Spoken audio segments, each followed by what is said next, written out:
Hello BL lovers, welcome to my channel. Video शुरू करने से पहले जो कोई भी मेरे चैनल में नए हैं प्लीज जाते टाइम मेरे चैनल को सब्सक्राइब जरूर करके जाइए और वीडियोस पसंद आते हैं तो वीडियो पर लाइक कमेंट करके वीडियो को शेयर जरूर कीजिए और जितने भी बैकग्राउंड नॉइस है प्लीज उसे इग्नोर कीजिए। आज मैं एक नई प्यारी सी हिस्टोरिकल फंक्शन फैन फिक्शन लाई हूँ आप सभी के लिए। स्टोरी का नाम है the falling stars rebirth. Story the एंटम से काफी ज्यादा मिलेगी। इस स्टोरी में आपको लान वांगजी का प्यार दर्शाया जाएगा। स्टोरी का राइटर ऑथर कृष्णा देवान मलिक है और नरेटर मैं हूँ शीजे। स्टोरी एक छोटी सी वन शॉट होने वाली है, तो चलिए शुरू करते हैं स्टोरी को। नाइटलेस सिटी की फिजाओं में सिर्फ मौत का सन्नाटा और जलती हुई लाशों का धुआं था। विभूषण, जिसे लोग इलिंग पेट्रियर्स के नाम से जानते थे, आज बिल्कुल अकेला खड़ा था। उसके चेहरे पर वो हमेशा रहने वाली शरारत भरी मुस्कुराहट अब गायब हो चुकी थी। आंखें लाल थी और दिल में इतना दर्द था कि सांस लेना भी मुश्किल हो रहा था। सब खत्म हो गया, सब कुछ। विभूषण ने अपने हाथ में पकड़ी हुई फ्लूट चैंचिंग को देखा। उसके पैरों के नीचे हजारों की भीड़ उसे मारने के लिए चिल्ला रही थी। मैं निर्दोष हूँ, पर कोई सुनने वाला नहीं है। तभी एक सफेद रोशनी चमकी और बिचन तलवार की थपथपाहट सुनाई दी। लान वांगजी वहां पहुंच गए थे। उसका चेहरा हमेशा की तरह शांत था, पर उसकी आंखों में दर्द था। विंग को खोने का डर। विंग, रुक जाओ, पीछे हटो। लान वांगजी की आवाज कांप रही थी। विभूषण ने मुड़कर देखा और एक दर्द भरी हंसी हंसा। लान जान, तुम क्यों आए हो? क्या तुम भी मुझे सजा देने आए हो? देखो, मैंने अपने शीजे को खो दिया, मैंने अपने लोगों को खो दिया। अब मेरे पास खोने को कुछ भी नहीं बचा है। नहीं विंग, मेरा हाथ पकड़ो, मैं तुम्हारे साथ हूँ। लान वांगजी ने अपना हाथ आगे बढ़ाया। उसके सफेद कपड़े खून से लथपथ थे, पर उसे अपनी परवाह नहीं थी। विभूषण ने एक कदम पीछे लिया। उसके पीछे एक गहरी खाई थी, जिसके नीचे सिर्फ अंधेरा और मौत थी। लैन जैन, शुक्रिया। इस पूरी दुनिया में सिर्फ तुम ही थे जिसने मुझ पर यकीन किया, पर अब बहुत देर हो चुकी है। जैसे ही विभूषण ने छलांग लगाई, लान वांगजी ने झपट कर उसका हाथ पकड़ लिया। लान वांगजी का शरीर जख्मी था, उसके कंधे से खून बह रहा था, पर उसने पकड़ ढीली नहीं की। छोड़ दो मुझे लैनजैन, विभूषण चिल्लाया। तुम्हें भी चोट लगेगी, छोड़ दो। नहीं, कभी नहीं। लान वांगजी की आंखों से मोतियों जैसे आंसू गिर रहे थे। वो अपने प्यार को अपनी आंखों के सामने गिरते नहीं देख सकता था। विभूषण ने देखा कि लान वांगजी के हाथ फिसल रहे हैं। उसने धीरे से मुस्कुरा कर कहा, लैनजैन, एक दोस्त के नाते मैं तुमसे वादा करता हूँ, मैं वापस आऊंगा। मैं दूसरा जन्म लेकर तुम्हारे पास जरूर आऊंगा। तब तक मेरे लिए मत रोना। और इससे पहले कि लान वांगजी कुछ समझ पाते, विभूषण ने अपने दूसरे हाथ से लान वांगजी की पकड़ को झटका दिया और नीचे अंधेरे में गिर गया। विंग! लान वांगजी की वो चीख पूरे पहाड़ों में गूंजी। वो वही जमीन पर गिर गया। उसका दिल टूटकर बिखर चुका था।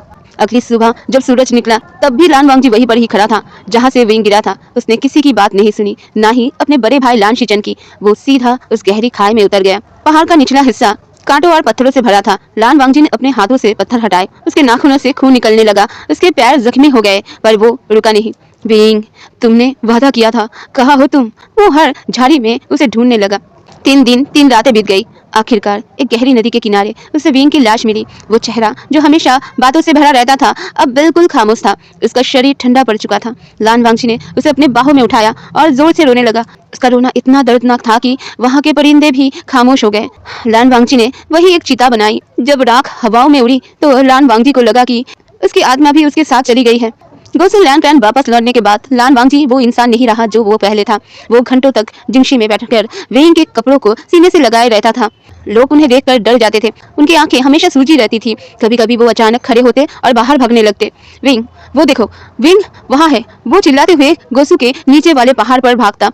लैन शीचन पीछे से उन्हें पकड़ने के लिए दौड़ता। वांगजी, रुक जाओ, वहाँ कोई नहीं है। नहीं भाई, उसने कहा था वो वापस आएगा, वो यही कही है। लान वांगजी की हालत देखकर लान शीचन के कलेजा मुंह को आ जाता था। लान वांगजी अक्सर इलिंग की पुरानी झोपड़ियों में पाए जाते थे, जहां विभूषण ने वेन क्लैन के लोगों को रखा था। वो मिट्टी में बैठकर घंटों तक कुछ न कुछ ढूंढते रहते थे, जैसे वहां वेन की कोई निशानी बची हो। वो किसी से बात नहीं करते थे, बस होठों पर एक ही नाम रहता था, वेन। उन्हें देखकर लोग कहते थे, हंगवनजुन पागल हो गए हैं। लगता है उस बद्दुआ देने वाले इलिंग पेट्रियर्स ने उनके अंदर अपनी आत्मा छोड़ दी है। पर सच तो ये था कि ये आत्मा नहीं, बल्कि बेइंतहा मोहब्बत का पागलपन था। लान वांगजी की हालत दिन ब दिन बदतर होती जा रही थी। गोसु लैंड क्लैन के एल्डर्स ने उन्हें सिखाने की कोशिश की, उन्हें पनिशमेंट दी, पर वांगजी का दिमाग जैसे उस पहाड़ की चोटी पर ही रुक गया था जहां से विंग गिरा था। साल बीतते गए, 1 साल, 5 साल, 10 साल और आखिरकार 18 साल। इन 18 सालों में दुनिया बदल गई, पर लान वांगजी वही खड़े रहे। उन्होंने गोसु के एक सुनसान कोने में, जहाँ विंग की राख और उनकी यादों को दफनाया था, वही अपना बसेरा बना लिया। वांगजी अंदर चलो, बहुत तेज बारिश हो रही है। लान शीचन ने छतरी देकर अपने भाई के पास आकर कहा। लैन वांगजी कब्र की मिट्टी को अपने हाथों से साफ कर रहा था। उनका सफेद लिबास मिट्टी और कीचड़ में साना हुआ था। उन्होंने अपने भाई की तरफ देखा भी नहीं और कहा, नहीं, वेंग को ठंड लग रही होगी, उसे अकेला डर लगता है। वांगजी, उसे मरे हुए 18 साल हो गए हैं। लान शीचन चिल्लाया। उनकी आंखों में अपने भाई के लिए दर्द था। लान वांगजी रुक गए। उन्होंने धीरे से सर उठाया और कहा, वो मरा नहीं है, उसने वादा किया था, वो आएगा, मैं यहाँ उसका इंतजार करूंगा। अब तो हालत ये थी कि अगर कोई गलती से भी उस कब्र के आसपास जाता था तो वांगजी अपनी तलवार बिचन को निकाल लेता। उन्होंने खुद को एक कड़ी सजा दी थी। ना वो ढंग से सोते, ना खाते, उनका शरीर कमजोर हो गया था, पर उनकी आंखों में वो पागलपन की चमक अभी भी थी। इसी बीच लान शीचन, जियांग चंग और निये हुइसांग ने मिलकर एक बहुत बड़ा राज खोला। उन्होंने सबूतों के साथ साबित कर दिया कि नाइटलेस सिटी में जो कुछ भी हुआ उसके पीछे जिन मिंग्याओ का साजिश थी। बी भूषण निर्दोष था, उसने कभी भी किसी का बुरा नहीं चाहा था। जब ये खबर पूरी दुनिया में फैली तो वही लोग जो वेंग को गालियां देते थे अब शर्म से छुप गए। हमें माफ करना इलिंग पट्टियाज। लोग उसकी कब्र में आकर रोने लगे, लेकिन लान वांगजी ने किसी को कब्र के करीब नहीं आने दिया। जब वो जिंदा था तब तुमने उसे पत्थर मारे, अब उसके मरने के बाद यहाँ तमाशा मत करो, चले जाओ। उन्होंने इतनी जोर से दहाड़ा कि लोग डर के मारे भागे गए। वांगजी अब कब्र के पास ही बैठकर रोता था।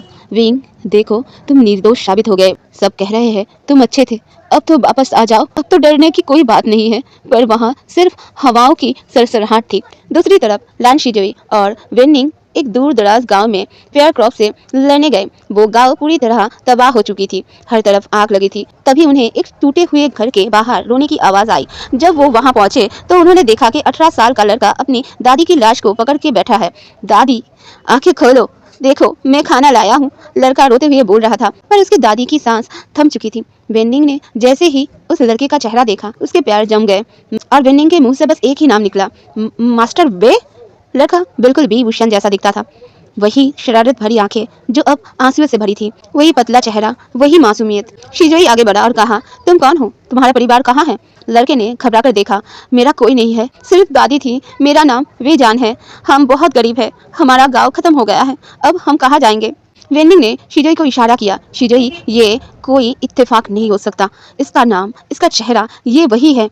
शिजोई ने वेजान का हाथ पकड़ा और कहा, वेजान, हमारे साथ चलो, हम तुम्हें एक सुरक्षित जगह पर लेकर जाएंगे। वेजान ने डरते हुए पूछा, क्या वहाँ खाना मिलेगा?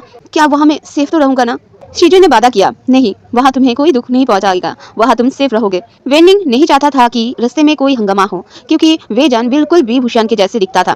इसलिए वो रात के अंधेरे में वेजान को लेकर गोसु लैंड क्लैन के पीछे वाले रास्ते से अंदर आए। वेजान हैरानी से बड़े बड़े पहाड़ और सफेद इमारतें देख रहा था। क्या मैं यहाँ रह सकता हूँ? वेनिंग ने धीरे से कहा, हाँ, पर तुम्हें थोड़ा सावधान रहना होगा। अगले दिन जब लानचिरन और इल्डस ने वेजान को देखा तो सबके सब कुर्सी से खड़े हो गए। ये तो बिल्कुल वही शैतान है, पर इसकी उम्र तो कम है। लानचिरन ने गुस्से और हैरानी से कहा। शिजोई ने सब बताया, ये अनाथ है, इसका कोई नहीं है, हमें इसे यहाँ रखना चाहिए। लानचिरन ने एक गहरी सांस ली। उन्हें लान वांगजी की हालत का ख्याल था। उन्होंने कहा, ठीक है, इसे यही रखो, इसका चेहरा वांगजी को शायद थोड़ा सुकून दे सके। वेजान, तुम्हें हमारे सबसे बड़े कल्टीवेटर्स लान वांगजी का ध्यान रखना होगा, वो थोड़े बीमार है, क्या तुम उनका केयरटेकर बनोगे? वेजान ने सोचा, अगर रहने को छत और खाने को मिल रहा है तो एक बीमार आदमी का ध्यान रखना कोई बुरी बात नहीं है। वेजान ने जवाब दिया, जी मैं राजी हूँ। शिजोई ने वेजान को कब्र वाली जगह पर भेजा। वहाँ लान वांगजी घास पर बैठ के वांगशन की धुन गा रहे थे। हंगवांगजुन, वेजान ने धीरे से पुकारा। लान वांगजी ने जैसे ही आवाज सुनी वो रुक गया। उन्होंने धीरे धीरे अपना सर घुमाया। जैसे ही उनकी नजर वेजान पर पड़ी, उनका दिल जोर से धड़कने लगा। उन्हें लगा शायद वो मर गया है और स्वर्ग में है। विंग, वांगजी की आवाज फट गई। वेजान थोड़ा डर गया। नहीं, मेरा नाम वेजान है, मैं आपका ध्यान रखने आया हूँ। वांगजी ने कुछ नहीं सुना। वो दौड़ते हुए आया और वेजान को जोर से अपने सीने से लगा लिया। वो इतनी जोर से रो रहा था कि वेजान का कंधा भीग गया। तुम आ गए, मैंने कहा था ना, तुम वापस आओगे, मुझसे दूर मत जाना, कभी मत जाना। वांगजी पागल हो गया था खुशी से। वेजान को बुरा लगा। उसने वांगजी की पीठ थपथपाई और कहा, मैं यही हूँ, मैं कहीं नहीं जा रहा, आप रोना बंद कीजिए। लान वांगजी ने उसे छोड़ा नहीं। वो उसके चेहरे को बार बार छू रहा था, जैसे यकीन कर रहा हो कि ये असली है। लान वांगजी बार बार कहे जा रहा था, विंग, मेरा विंग। वेजान को तब एहसास हुआ कि उसने किस मुसीबत में हाथ डाला है। ये इंसान तो उससे चिपक ही गया है। वेजान ने सोचा था एक बीमार कल्टीवेटर की देखभाल करना आसान होगा, लेकिन उसे क्या पता था कि लान वांगजी का देखभाल करने का मतलब उनका गुलाम बनना नहीं, बल्कि उनका साया बनना है।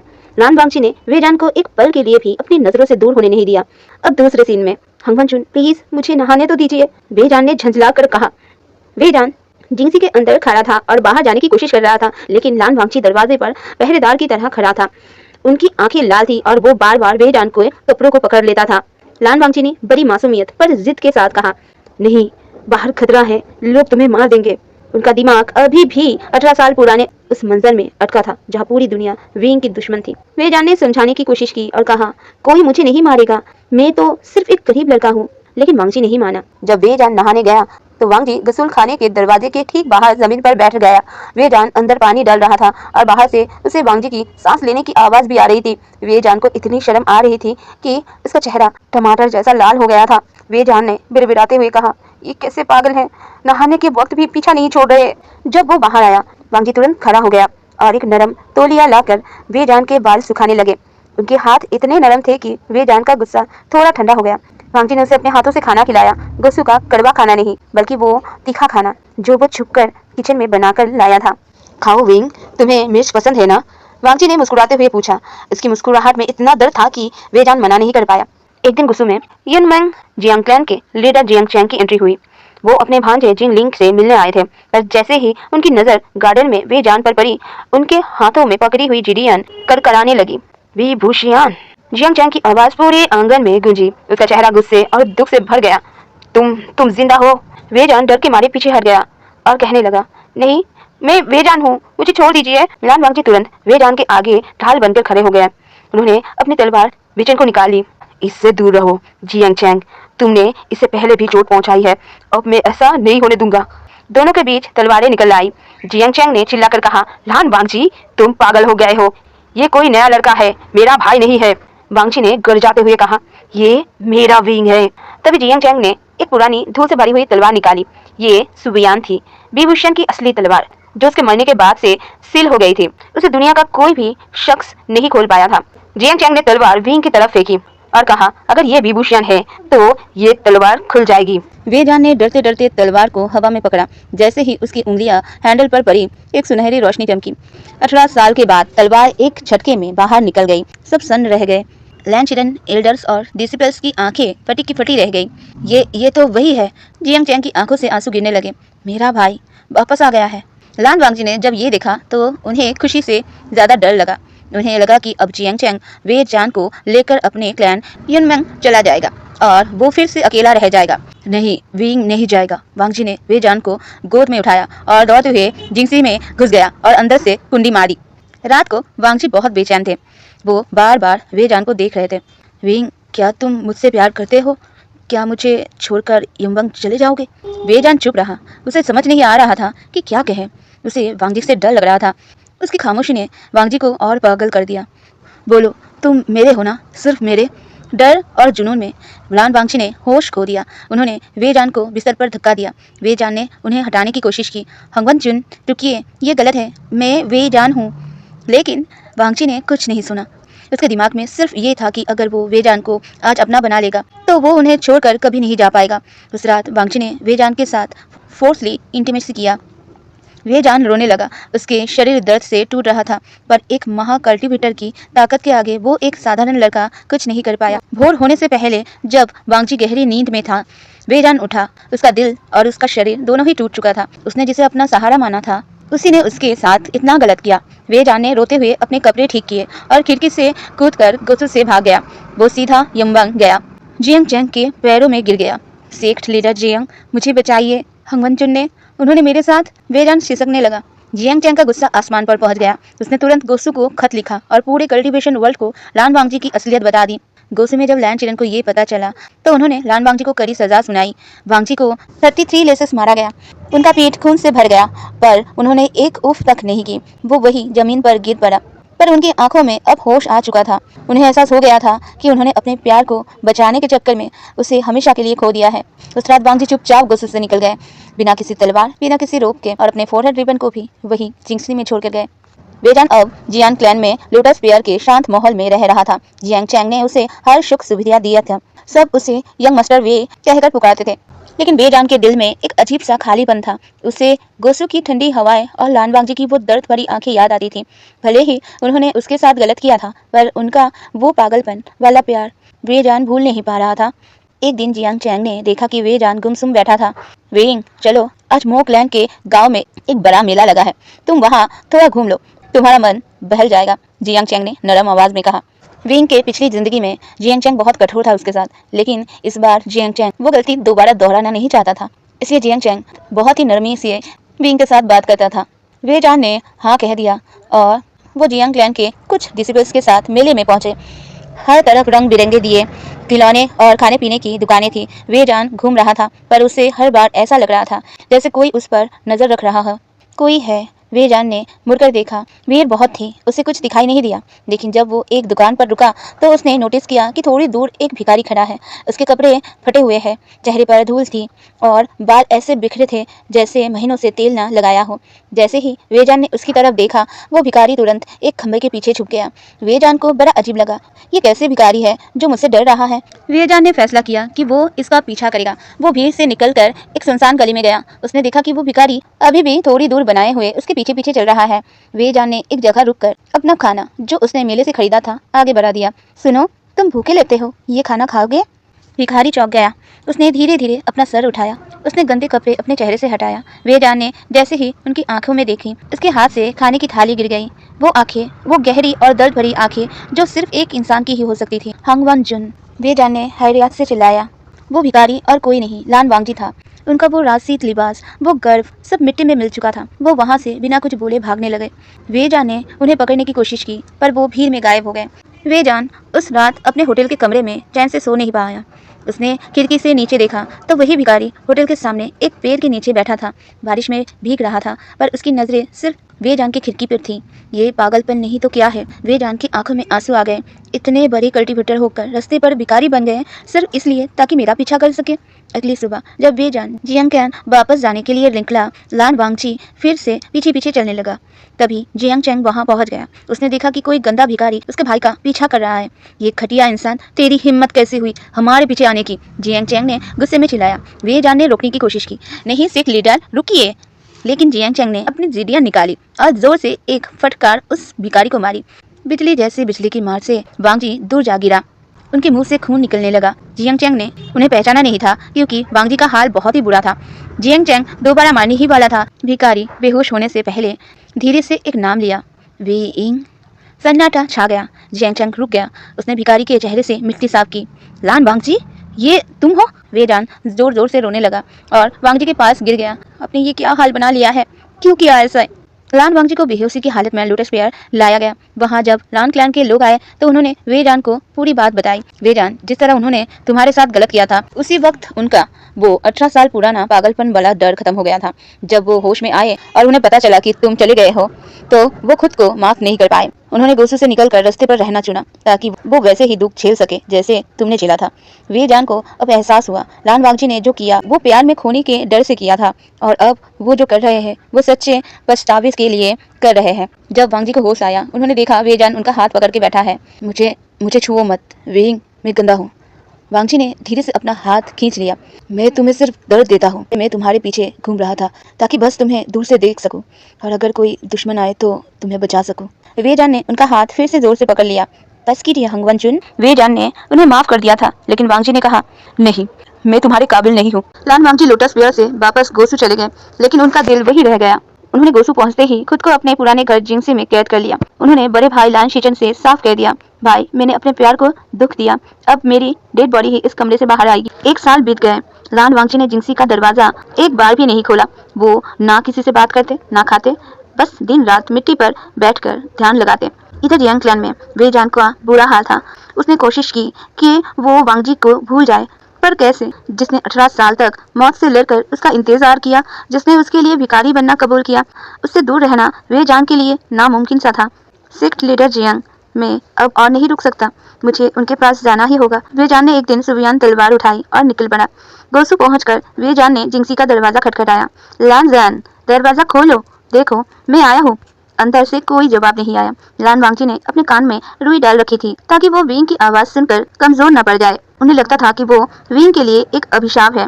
वेजान ने देखा कि सीधी तरह से बात नहीं बनेगी, तो उसने खतरनाक प्लान बनाया। उसने लान शिजोई और वेननिंग को अपने साथ मिलाया। अगले दिन जिंगशी के बाहर अचानक डिसिपल्स चिल्लाने लगे, बचाओ बचाओ, विंग को किसी भूत ने पकड़ लिया है, उसे कोई बचा नहीं पा रहा है। शोर इतना ज्यादा था कि लान वांगजी के कानों तक विंग और खतरा शब्द पहुंची गई। उसका दिल धक कर उठा। वो भूल गया अपनी कसम, भूल गया अपनी सजा। उन्होंने जोर से लात मारी और जिंगशी का दरवाजा तोड़ के बाहर निकला। जैसे सीआईडी में दया दरवाजा तोड़ के आता है, वैसे। कहाँ है मेरा विंग? वांगजी गरजने लगे। उनकी आंखों में वही पुराना पागलपन वाला डर था। डिसिपल्स ने इशारा किया वेजान के कमरे की तरफ। वांगजी दौड़ते हुए वहां पहुंचे। उन्होंने देखा कि वेजान जमीन पर पड़ा है, बाल बिखरा हुआ है और वो अजीब अजीब आवाजें निकाल रहा है। तुम सब बाहर जाओ, मैं भूत भगाता हूँ, वांगजी ने चिल्लाया और सबको बाहर निकालकर टुंडी मार दी। लान वांगजी ने अपनी गुच्छी निकाली और धुन बजाने लगे ताकि उस आत्मा से बात कर सके। वो बहुत घबराए हुए थे। तभी भूत अचानक उठा और सीधा लान वांगजी की गोद में आकर बैठ गया। उसने वांगजी के गले में दोनों हाथ डाले और खिलखिलाकर हंसने लगा। अरे वाह, आप तो बड़ा अच्छा भूत भगाते हैं हंगवनजुन, वेजान ने उनकी नाक खींची। लान वांगजी शॉक रह गए। विंग, तुम ठीक हो? भूत कहाँ है? वेजान ने उनकी आंखों में देखते हुए कहा, भूत मेरे सर पर नहीं, आपके सर पर सवार है। लैंजैन, मैं कोई कल्टिवेटर नहीं हूँ। मुझ में इतना सब्र नहीं है कि मैं पूरी जिंदगी आपके बिना बिताऊं। अगर आप बाहर नहीं आते तो मैं सच में मर जाता। वांगजी ने देखा कि वेजान के आंखों में उनके लिए बेशुमार मोहब्बत है। पर मैंने तुम्हारे साथ गलत किया था। वो गलती नहीं, आपका डर था, और उस डर की सजा आपने 18 साल और फिर रास्ते पर भिखारी बनकर काट ली है। अब और नहीं। लैंजैन, क्या आप मुझसे शादी करोगे? वेजान ने अपना सर कंधे पर रख दिया। लान वांगजी के आंखों से खुशी के आंसू बहने लगे। उन्होंने वेजान को इतने जोर से खींचा कि वेजान की सांस अटक गई। वांगजी ने उसे वही किस किया, एक ऐसी किस जिसमें पिछले 2 जन्मों का डर और मिलन की खुशी घुली हुई थी। पूरे गोसुलैंड को सफेद फूलों और लाल पर्दों से सजाया गया। जियांग चैंग भी आया और इस बार उसने वांगजी को गुस्से में नहीं देखा, बल्कि उनका हाथ पकड़कर कहा, मेरा भाई का ख्याल रखना। वेनिंग खुशी से पागल हो रहा था। वो हर जगह राजकुमार राजकुमार चिल्लाया फिर रहा था। शादी की रस्में पूरी हुई। लान वांगजी ने वेजान को अपने जिंगशी में लाया। अब वहाँ सन्नाटा नहीं होता था, बल्कि वेजान की बातें और वांगजी की गुचिन की मीठी धुन पूरी वादी में गूंजती थी। लान वांगजी अब पागल नहीं था, पर हाँ, वो वेजान के प्यार में जरूर पागल था। वो हर पल उनका ख्याल रखते, उन्हें अपने हाथों से स्पाइसी खाना खिलाते और नहाने के वक्त अब वेजान खुद उन्हें अपने साथ ले जाता। प्यार में मौत को हरा दिया था। बेभूषण ने अपना वादा पूरा किया था। वो दूसरा जन्म लेकर अपने लानजान के पास हमेशा के लिए वापस आया था। स्टोरी आगे निकल गई, लेकिन फर्स्ट नाइट वही रह गई। तो चलिए हम लोग फर्स्ट नाइट में क्या हुआ था देख लेते हैं। गोसुलैंड क्लैंग की वादियाँ ठंडी थी, पर जिंगशी के अंदर की फेस गर्म और खामोश थी। लाल मोमबत्तियाँ जल रही थी। वेजान बिस्तर के एक कोने में बैठा था। उसने अपने घुटनों को सीने से लगा रखा था। उसने लाल रंग का सुंदर शादी का जोड़ा पहना हुआ था, पर वो उसमें बिल्कुल खोया हुआ और छोटा सा लग रहा था। लान वांगची दरवाजा बंद करके धीरे से उसके पास आए। उनकी नजरें वेजान पर थी। उन्होंने देखा कि वेजान का शरीर हल्का सा कांप रहा था। वांगची ने नरम आवाज में कहा, विंग, मत डरो। वेजान ने सर उठाया। उसकी आंखें नम थी और गाल शर्म से लाल। उसने धीरे से कहा, हंगवनजुन, क्या मैं सच में यहाँ रहने के काबिल हूँ? मैं तो सिर्फ एक गरीब लड़का हूँ। मुझे नियम नहीं आते, मुझे ढंग से बात भी करना नहीं आता। वांगची उसके सामने जमीन पर बैठ गए। उन्होंने वेजान के कांपते हुए हाथों को अपने बड़े हुए गर्म हाथों में दिया। तुम मेरे लिए सबसे कीमती हो। तुम्हें कुछ सीखने की जरूरत नहीं है। तुम जैसे हो मेरे लिए वही काफी है। वांगची ने उसके हाथ चूमा। वेजान ने अपनी नजरें नीची कर ली। उसके दिमाग में अभी भी वही रात घूम रही थी जब वांगची ने उसके साथ जबरदस्ती की थी। उसने डरते डरते पूछा, क्या आज रात भी आप मुझसे वो गुस्सा होंगे? वांगची का दिल टूट गया। उन्हें एहसास हुआ कि उनका प्यार वेजान के लिए एक डर बन गया है। उन्होंने वेजान का चेहरा थामा और वेजान की आंखों में देखकर कहा, नहीं, कभी नहीं। मैंने जो किया वो मेरा गुनाह था। मैं आज से तुम्हारा पति हूँ, पर तुम्हारा सेवक भी हूँ। जब तक तुम नहीं चाहोगे मैं तुम्हें छूऊंगा भी नहीं। वांगची ने उस रात वेजान को बिस्तर पर लिटाया और खुद नीचे बैठ गया। लैंसैन, आप नीचे क्यों बैठे हैं? वेजान ने हैरानी से पूछा। ताकि तुम्हें सुकून मिल सके, मैं यहीं से तुम्हारा पहरा दूंगा, वांगची ने कहा। वेजान की आंखों से आंसू गिरने लगे। उसने वांगची का हाथ पकड़ा और कहा, नहीं, आप मेरे पास सोइए, बस मुझे प्यार से पकड़ लीजिए। वांगची बिस्तर पर लेटा और वेजान को इतनी नरमी से अपने सीने से लगाया जैसे वो कोई कांच की गुड़िया हो। उस रात कोई जबरदस्ती नहीं हुई, सिर्फ 2 दिलों का मिलन हुआ। अगले दिन से लान वांगची ने वेजान को किसी राजकुमारी की तरह पलकों पर बिठा लिया। गुस्सू के नियम के मुताबिक सबको सुबह 5 बजे उठना होता, पर वांगची ने साफ कह दिया था कि वेजान जितनी देर चाहे सो सकता है। सूरज की किरणें जिंगसी के अंदर आ रही थी। वेजान नींद में करवट ले रहा था। वांगजी कब का उठ चुका था, पर वो कमरे से बाहर नहीं गया। वो वहीं बैठकर वेजान को निहारता रहा। जब वेजान की आंखें खुली, उसने देखा वांगजी उसके बालों को धीरे धीरे सहला रहा है। सुप्रभात, वांगजी ने धीरे से कहा। वेजान शर्मा गया और अपना मुंह चादर में छुपा लिया। हंगवान जुन, आप कब से मुझे ऐसे देख रहे हैं? जब से सूरज निकला है, वांगजी ने कहा और उठकर एक थाल ले आया। उसमें गरम गरम स्पाइसी नूडल्स और तीखा अचार था। वेजान हैरान रह गया। ये तो गुस्सू का खाना नहीं है। आपने ये कहाँ से लाए? मैंने खुद बनाया है, तुम्हें दिखा पसंद है ना, इसलिए। वांगजी ने अपने हाथों से नूडल्स उठाए और वेजान के मुंह के पास ले आए और कहा, खाओ। वेजान ने पहला निवाला खाया और उसकी आंखों में चमक आ गई। ये बहुत स्वादिष्ट है, पर एल्डर्स क्या कहेंगे? मैंने सुना है गोसू में तीखा खाना मना है। वांगजी ने उसके होठों पर लगे मसाले को अपनी उंगलियां से साफ किया और कहा, एल्डर्स की परवाह मत करो, तुम्हारे लिए नियम बदले जा सकते हैं। वेजान ने कोशिश की कि वो अपना काम खुद करे, पर लान वांगजी उसे कुछ करने ही नहीं देते थे। हंगवान जुन, मैं नहाने जा रहा हूँ, मैं खुद कपड़े धो लूंगा, वेजान ने शर्माते हुए कहा। वांगजी ने उसके हाथ से कपड़े ले लिए। मैं धो दूंगा, तुम थक गए होगे। वेजान शॉक हो गया। आप महान हंगवान जुन है, आप मेरे कपड़े कैसे धो सकते हैं? वांगजी ने उसके माथे को चूमा। मैं तुम्हारा पति हूँ, मेरे लिए तुम्हारी सेवा ही सबसे बड़ी पूजा है। जब वेजान नहाने के लिए झील के पास गया, वांगजी वहाँ पहले से तैयार था। उन्होंने नरम कपड़े और तेल रखा हुआ था। वांगजी ने वेजान के बाल खोले और उनमें तेल लगाने लगे। वेजान बिल्कुल शांत बैठा था। उसे इतना सुकून मिल रहा था जो उसने कभी अपनी गरीबी में नहीं देखा था। लैन जैन, आप इतने अच्छे क्यों हैं? मैंने तुम्हारा 18 साल तक इंतजार किया है। मैं हमारे इस प्यार भरे पल के लिए बहुत तरसा हूँ। अब मेरा वक्त है तुम्हारा ख्याल रखने का, वांगजी ने कहा और वेजान को पानी में धीरे से उतारा। वांगजी ने अपने हाथों से वेजान का शरीर साफ किया, इतनी इज्जत और मोहब्बत के साथ की। वेजान का जो डर था वो धीरे धीरे बढ़ने लगा। उसे अब यकीन हो रहा था कि वो किसी पागल के साथ नहीं, बल्कि दुनिया के सबसे प्यारे इंसान के साथ है। एक दिन लोटस पिया से जियांग चैंग आया। वो वेजान को देखकर इमोशनल हो गया। वेइंग, तुम युनमंग चलो मेरे साथ, गोसू के नियम तुम्हारे लिए नहीं है। वेजान ने जियांग चैंग की तरफ देखा, फिर वांगजी की तरफ देखा। वांगजी का चेहरा सफेद पड़ गया था। उन्हें डर लग रहा था कि वेजान उन्हें छोड़ देगा। उन्होंने वेजान का हाथ जोर से पकड़ लिया और उनकी आंखों में रोने जैसा दर्द था। वेजान ने वांगजी का कांपता हुआ हाथ महसूस किया। उसने जियांग चैंग से कहा, सिख लीडर जियांग, शुक्रिया, पर मेरा घर अब यही है। हंगवांग जुन मेरा इतना ध्यान रखते हैं कि मुझे किसी और चीज की जरूरत ही नहीं है। जियांग चैंग ने एक गहरी सांस ली और कहा, ठीक है, पर याद रखना युनमिंग के दरवाजे हमेशा तुम्हारे लिए खुला हुआ है। जब जियांग चैंग चला गया, वांगजी ने वेजान को पीछे से जोर से पकड़ लिया। वो कांप रहा था। लैन जैन, क्या हुआ? वेजान ने पूछा। मुझे लगा तुम चले जाओगे। वांगजी ने उसके कंधे पर अपना सर रखा। वेजान ने मुड़कर वांगजी को गले लगा लिया। मैं कहीं नहीं जाऊंगा, मैं हमेशा आपके लिए आपका विंग बनके ही रहूंगा। वांगजी ने उस दिन वेजान को ढेर सारी शराब दी और उसे अपने हाथों से पिलाई।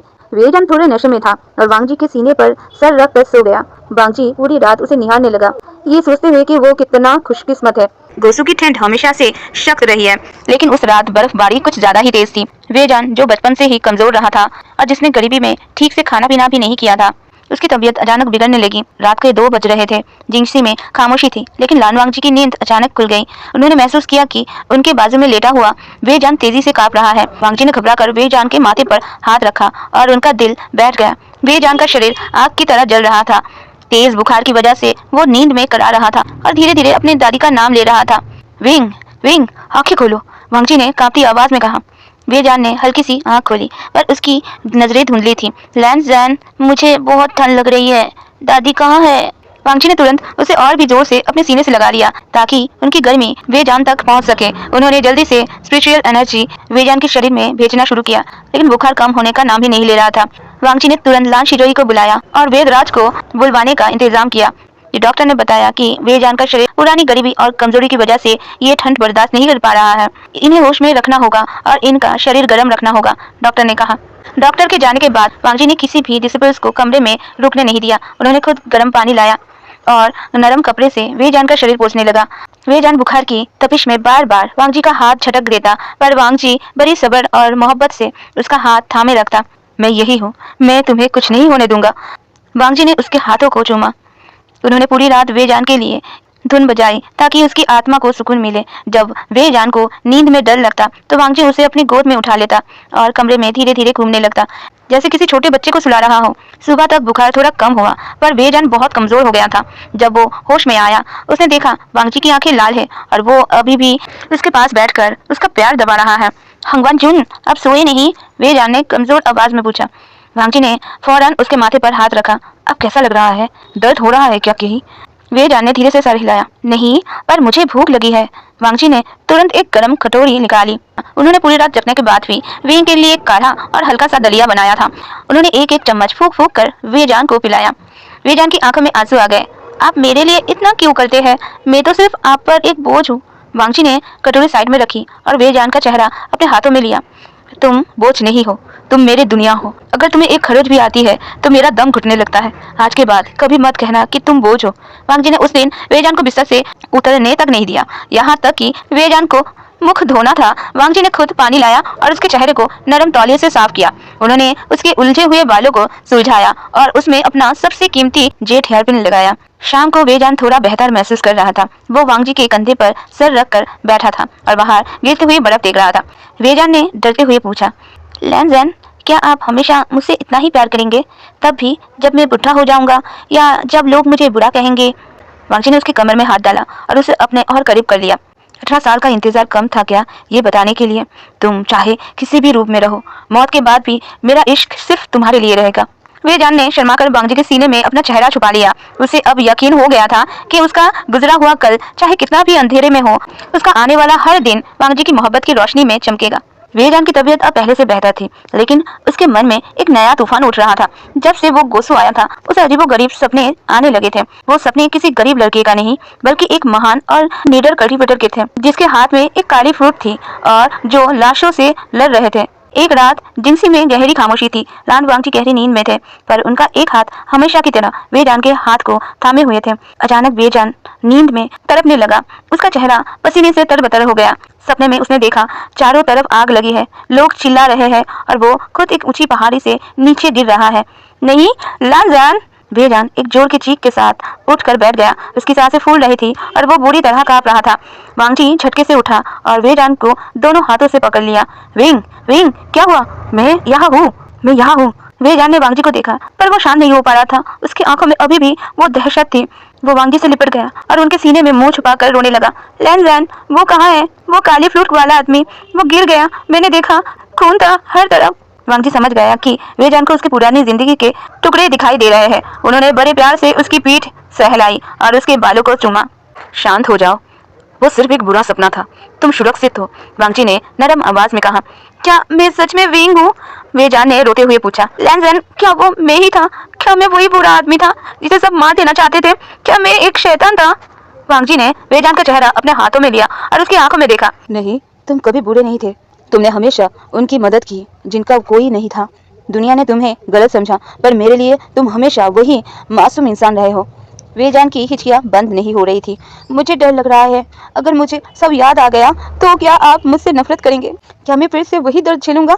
वांगजी ने उसे और भी जोर से अपने सीने से लगा लिया। मैं तुम्हें फिर से बाहर नहीं जाने दूंगा। अगर पुरानी यादें तुम्हें दर्द देंगी तो मैं तुम्हें नई यादें दूंगा, खुशी की, सुकून की। तुम्हें कुछ भी बनने की जरूरत नहीं है, तुम सिर्फ मेरे बीइंग बनकर रहो। उस रात के बाद वांगजी ने वेजान को एक पल के लिए भी अकेला नहीं छोड़ा। उन्हें डर था कि ये सपने वेजान को अंदर से तोड़ देंगे। सुबह हुई तो वांगजी ने देखा कि वेजान की आंखें सूजी हुई है। उन्होंने खुद ठंडे पानी से उसकी आंखों को साफ किया। उन्होंने उसके लिए क्लींजिंग म्यूजिक बजाया ताकि उसके दिमाग को शांति मिले। चलो आज हम पिछले वाले पहाड़ पर जाएंगे रैबिट्स को देखने, वांगजी ने कहा, ताकि वेजान का मन बहल जाए। वेजान ने धीरे से मुस्कुराकर हाँ कहा। वांगजी ने उसे खुद तैयार किया। उसने कपड़े पहनाए और उसके पैरों में नए नरम जूते डाले। पहाड़ों के पीछे जहाँ वांगजी ने सालों से रैबिट्स पाल रखे थे, वहाँ पहुंचकर वेजान का चेहरा खिल उठा। सफेद नरम रैबिट्स को देखकर वो अपना डर भूल गया। लैंजान, देखिए ये कितना छोटा है। वेजान ने एक रैबिट को उठाया और उसे अपने गाल से लगाया। वांगजी दूर खड़े उसे देख रहा था। उनकी आंखों में सुकून था। उन्होंने मन ही मन वादा किया कि वो वेजान की हर पुरानी बुरी यादों को अपनी मोहब्बत से मिटा देंगे। उन्होंने वेजान के पास जाकर उसके लिए लोटस सीड्स छिले और उसे अपने हाथों से खिलाया। वेजान ने शर्माते हुए उनका हाथ पकड़ा। शुक्रिया लैंजान, आपके साथ होते हुए मुझे लगता है कि मैं दुनिया का सबसे खुशकिस्मत लड़का हूँ। वांगजी ने उसके माथे को चूमा। खुशकिस्मत तो मैं हूँ जो तुमने मुझे चुना। गुस्सों की ठंड अब चुपने वाली नहीं थी, बल्कि नरम एहसास जैसी लग रही थी। वेजान अब अपने पुराने जन्मों के सपनों से डरना बंद कर दिया था, क्योंकि अब उसके पास लान वांगजी का भरोसा था। एक शाम सूरज ढल रहा था और आसमान नारंगी और बैंगनी रंग से भरा हुआ था। लान वांगजी ने वेजान को जिंगसी के बाहर उस पुरानी कब्र के पास बुलाया जहाँ वो 18 साल रोता रहा था। वेजान धीरे से वहां पहुंचा। उसने देखा कि वांगजी ने उस कब्र पर ढेर सारे नए फूल रखे हैं, पर आज उनका चेहरा दुखी नहीं था। लैंसन, वेजान ने धीरे से पुकारा। वांगजी ने मुड़कर देखा और वेजान का हाथ थाम लिया। आज से ये कब्र खाली है, क्योंकि जिसे मैं यहाँ ढूंढ रहा था वो अब मेरे दिल में और मेरे घर में है। वांगजी ने अपने कपड़ों से एक नया जेट पेंडेंट निकाला, जिस पर वांगशन लिखा हुआ था। उन्होंने वो वेजान के गले में पहनाया। विंग, तुम अब कोई गरीब अनाथ लड़के नहीं हो। तुम हंगवन जुन का पति हो। तुम्हारा नाम इस क्लैन के इतिहास में सबसे ऊपर लिखा जाएगा। क्या तुम मेरे साथ हमेशा के लिए यहाँ रहोगे? वेजान की आंखों में खुशी के आंसू आ गए। उसने अब तक सिर्फ दुख देखा था, पर वांगजी ने उसे एक नया जन्म दिया था। उसने वांगजी के सीने पर सर रखा और धीरे से कहा, मैं कहीं नहीं जाऊंगा। जहाँ आपकी सांस है वही मेरा ठिकाना है। वांगजी ने उसे अपनी बाहों में भरा और दोनों ने खामोशी में उस ढलते सूरज को देखा। अब ना कोई डर था और ना कोई पुराना गुनाह और ना ही कोई जबरदस्ती। सिर्फ दो रूहें थी जो सदियों के इंतजार के बाद एक हुई थी।